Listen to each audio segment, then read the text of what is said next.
የኢራን ዛቻና የእስራኤል ተደጋጋሚ ጥቃቶች እንዲሁም የአሜሪካ ጣልቃ ገብነት ቀጠናውን አስፈሪ አድርገውታል። የመካከለኛው ምስራቅ ግጭት ጦስን ኢትዮጵያ ታስብበት ተባለ። ከመጋቢት ወር ጀምሮ በዶናልድ ትራምፕ ቀጥተኛ ውሳኔ እየተባረሩ ያሉት የቪኦኤ ጋዜጠኞች። ጤና ይስጥልን። ከላይፍ ሚዲያ ያስተዋወቅናችሁን መረጃዎች ልናቀርብላችሁ ነው።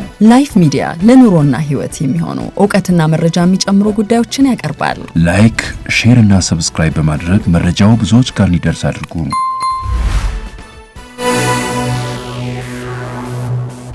ኢራን አሜሪካ ከእስራኤል ጋር በማበር ዲፕሎማሲያዊ ክህደት ፈጽማለች፣ ምላሹን ጠብቁ ስትል ተከታታይ ማስጠንቀቂያ እየሰጠች ቢሆንም አለኝ በምትለው ግዙፍ የኒውክሌር ማዕከሏ ላይ ለሁለተኛ ጊዜ ጥቃት ተፈጽሞባታል። ይህ ማዕከሏ ፎርዶ የሚባል ሲሆን ግዙፉ የኒውክሌር ማብላያዋ እንደሆነ በመጥቀስ በድጋሚ መጠነ ሰፊ ጥቃት ተካሂዶበታል የሚለውን ባለስልጣናት ይፋ አድርገዋል። የአሜሪካው ፕሬዝዳንት ዶናልድ ትራምፕ ከትላንት በስቲያ ይህንኑ ፎርዶንና ናታንዝ እንዲሁም አስፋሃን የሚባሉትን የኢራን የኒውክሌር ጣቢያዎች በቦምብ የተሳካ ጥቃት ፈጽመንበታል ብለው በበላይነት ስሜት ለዓለም አሳውቀው ነበር። አሶሺየትድ ፕሬስ እንደዘገበው በትላንትናው ዕለት በድጋሚ በዚሁ ፎርዶ በተሰኘው ግዙፉ የኒውክሌር ማብላያዋ ላይ ጥቃት መፈጸሙን የኢራን የመገናኛ ብዙሃን በሰፊው አውርተውበታል። የኢራን የአደጋ መከላከል ባለስልጣን እንዳለው ከሆነም ኮም በተሰኘው የኢራን ግዛት የሚገኘው የኒውክሌር ማዕከል ትላንት አዲስ ጥቃት ተፈጽሞበታል። የዓለም አቀፉ የአቶሚክ ኢነርጂ ኤጀንሲ ዋና ዳይሬክተር ራፋኤል ግሮሲ አሜሪካ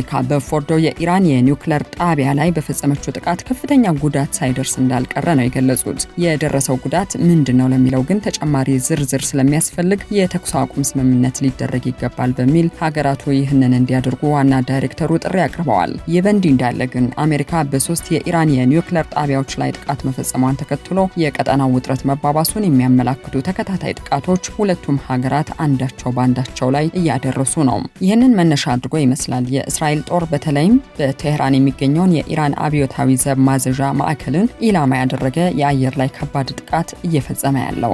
በተመሳሳይም ኢራን በትላንትናው ዕለት ባጸፋዊ ምላሽ በተለይም በደቡባዊ እስራኤል ከፍተኛ የሚሳኤል ጥቃት ስትፈጽም ቆይታለች። ከዚህ ሁሉ ሰጥ አገባ በኋላ ደግሞ እስራኤል የኢራንን 6 አየር ማረፊያዎች አጥቅቻለሁ ብላለች። በዚህም 15 የጦር አውሮፕላኖች፣ ጀቶችና ሄሊኮፕተሮች አውድም ያለው ነው ያለችው። የእስራኤል መከላከያ ሰራዊት በማህበራዊ ትስስር ገጹ እንዲህ ብሏል። ጥቃት የደረሰባቸው አየር ማረፊያዎች በኢራን ምዕራብ፣ ምስራቅና ማዕከላዊ አካባቢዎች የሚገኙ ናቸው። በተደረገው የድሮን ጥቃት F-15 እና F-5 የጦር ጀቶች፣ የአየር ላይ የነዳጅ መሙያ አውሮፕላን እንዲሁም AH-1 የተባለ የውጊያ ሄሊኮፕተር ከጥቅም ውጪ ሆነዋል ብለዋል። የኢራን የጦር ጀቶች መነሻና ማረፊያዎችን በዋናነት ኢላማ አድርጌያለሁ ብላለች እስራኤል። ኢራንም እስካሁን ስለነዚህ ጥቃቶች በይፋ ምንም ያለችው ነገር ባይኖርም በድግግሞሽ ግን በአሜሪካ ጣልቃ ገብነት መዘዙ ከፍ እያለ ያለው ይህ ጦርነትን በመጥቀስ ለክህደቱ የምንከፍላት ዋጋ አለ በማለት በቀጥታ ማስጠንቀቂያ ላይ ናት።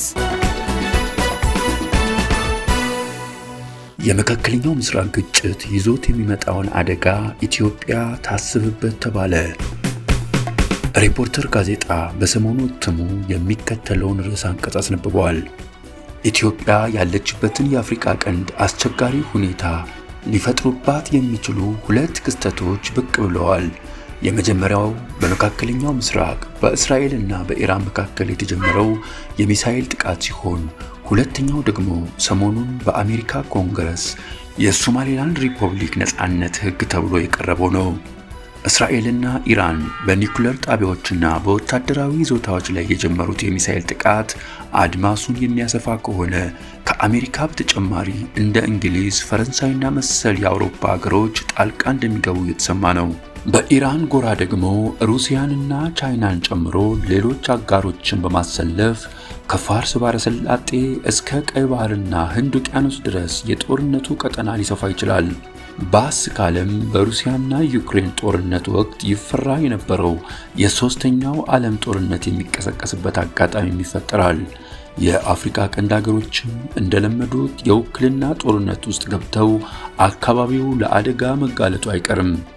በእንቅርት ላይ ጆሮ ደግፍ እንዲሉ ኢትዮጵያን ጨምሮ ለወትሮም በከባድ የኢኮኖሚ ችግር ውስጥ ያሉት የአፍሪካ ቀንድ ሀገሮች በመካከለኛው ምስራቅ ጦርነቱ ተባብሶ የሚቀጥል ከሆነ ከውጭ በሚያስገቧቸው የምግብና ምግብ ነክ ምርቶች፣ የተለያዩ ቁሳቁሶችና ነዳጅ ዋጋ ላይ ከፍተኛ ጭማሪ ይጠብቃቸዋል።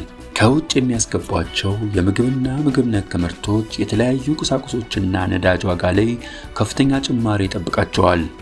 ከአሁኑ እንኳን በነዳጅ ዋጋ ላይ ጭማሪ መደረጉ እየተዘገበ ሲሆን ዋል አደር ሲል ሌሎች አስፈላጊ የገቢ ምርቶች ዋጋም በከባድ ጭማሪ መመታታቸው አይቀርም።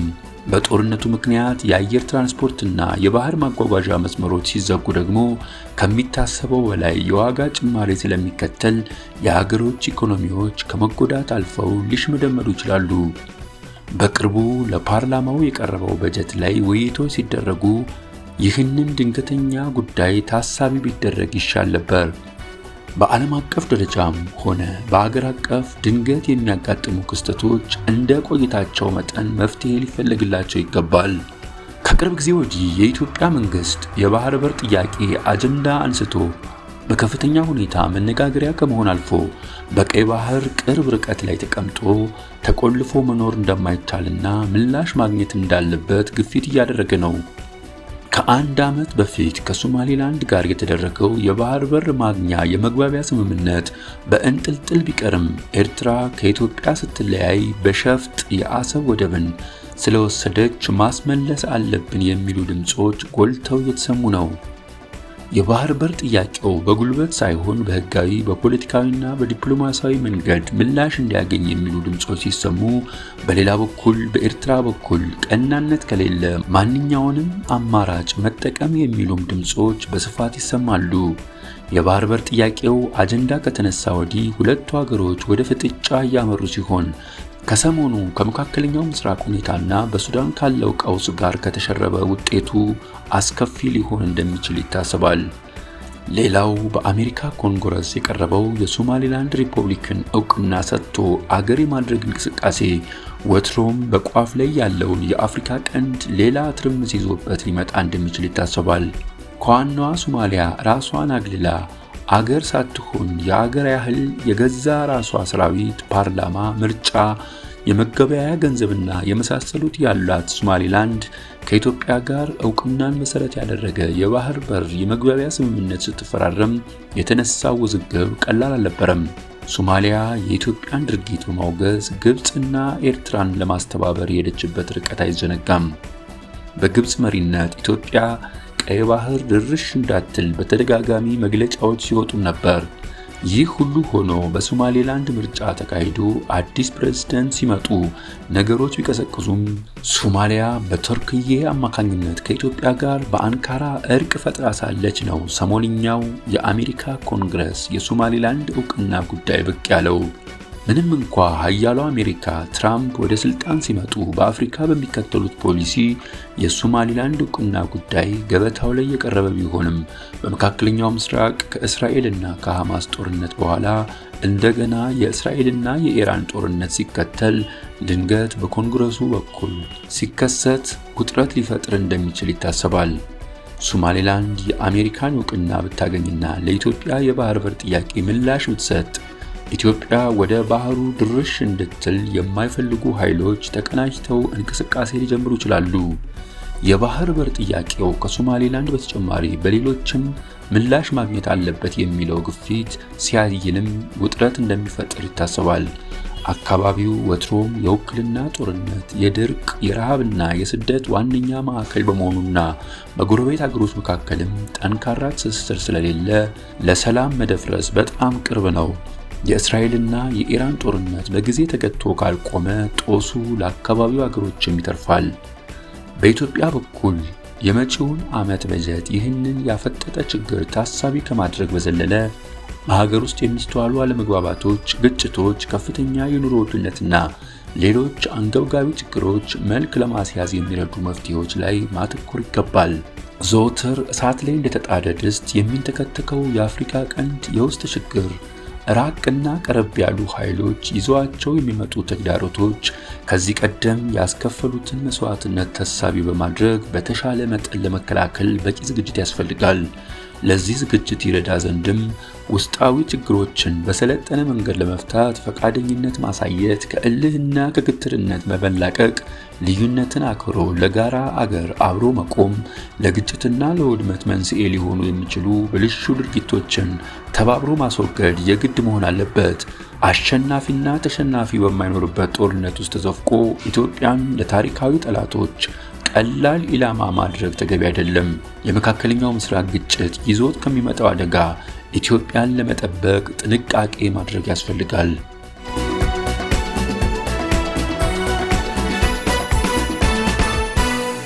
የአሜሪካ ድምጽ ሚዲያ አሁንም ዓለም አቀፍ ትኩረትን በሳበ ሁኔታ ሙሉ ለሙሉ ተዘጋ የሚሉ መረጃዎች በስፋት እየወጡ ነው። ለዓመታት እየሰራሁበት ቆይቻለሁ ካሉበት ቢሮ በድንገት እግራቸው ከቅጥር ግቢው ወጣ ቢል ለመግባት ተከልክላችኋል በሚል ክብረነክ አኳኋን ሳይቀር ከቪኦኤ እየተባረሩ ያሉት ጋዜጠኞች ጉዳይ መነጋገሪያ ሆኗል። ከባለፈው መጋቢት ወር ጀምሮ 85 በመቶ ሰራተኞችን ከብክነትና ከተበላሸ አሰራር እንዲሁም አድሏዊነትን ከሚከተል ሲስተም ሀገርን ማጽዳት በሚል የፕሬዝዳንት ዶናልድ ትራምፕ ውሳኔ አባሯል። የአሜሪካ ድምጽ ሚዲያ ቪኦኤ ታሪካዊ የራስ አፈና ተግባር ነው በማለት ጉዳዩን በሁለተኛው የዓለም ጦርነት ወቅት የናዚን ፕሮፓጋንዳ ለመመከት የተቋቋመውን ግዙፍ ሚዲያ በስሜታዊነት ነገርን ሳያመዛዝኑ የመዝጋት እርምጃ የቪኦኤ ብሔራዊ ዋና ዘጋቢ ስቲቭ ሄርማን በጽኑ የተቸበት አገላለጹ ነው። ቢቢሲ እንዳስነበበን በሰሞኑ የኢራን እስራኤል ጦርነት ወቅት የፐርሺያ ቋንቋ ተናጋሪ የሆኑ ጋዜጠኞች ወደ ስራቸው እንዲመለሱ ከተነገራቸው ቀናቶች ሳይቆዩ እነዚሁ ጋዜጠኞች ጭምር እንዲባረሩ የተደረገበት ውሳኔ ብዙዎችን ግራ አጋብቷል። የቪኦኤ ሹመኛ የሆነችው ዋና ዳይሬክተሯና በፕሬዝዳንት ዶናልድ ትራምፕ የተሾመችው ካሪ ሌኮ 639 ሰራተኞች መሰናበታቸውን ይፋ አድርጋለች። አያይዛም በቪኦኤ በኩባ ብሮድካስቲንግ ቢሮና የቪኦኤ እናት ኩባንያ በሆነው ዩኤስ ኤጀንሲ ፎር ግሎባል ሚዲያ ውስጥ 50 ሰራተኞች ብቻ በቅጥር ይቆያሉ። የተቋሙን መፍረስ ለማስቆም ክስ የመሰረቱት 3 የቪኦኤ ጋዜጠኞች አዲሱን ሰራተኞችን የማባረር እርምጃ በተመለከተ በሰጡት መግለጫቸው በዓለም ዙሪያ የዲሞክራሲና የነጻነት እሳቤዎች የሚደግፍ የ83 ዓመት ነጻ ጋዜጠኝነት መሞቱን የሚያመላክት ውሳኔ ብለውታል። ይህ ክስ የቀረበ ይቀጥል እንጂ በአሜሪካ መንግስት የሚደገፈው የዜና አውታር ሙሉ በሙሉ ተዘግቷል። ፕሬዝደንቱ በተጨማሪም ለናሽናል ፐብሊክ ሬዲዮ ኤንፒአር እና ለፐብሊክ ብሮድካስቲንግ ሰርቪስ ፒቢኤስ የሚደረገው የፌዴራል የገንዘብ ድጋፍ እንዲነሳ ሪፐብሊካን ባልደረቦቻቸውን አሳስበዋል። ከላይፍ ሚዲያ ለዕለቱ የያዝናቸው መረጃዎች እነዚህ ነበሩ። ማንኛውም አይነት አስተያየትና ጥያቄያችሁን በኮሜንት መስጫው ስር አስቀምጡልን። ሰብስክራይብ፣ ላይክ እና ሼር አድርጉልን። አብራችሁን ስለነበራችሁ በእጅጉ እናመሰግናለን። በቀጣይ ቪዲዮ እስከምንገናኝ በያላችሁበት ሰላምና ጤና ሆኖልን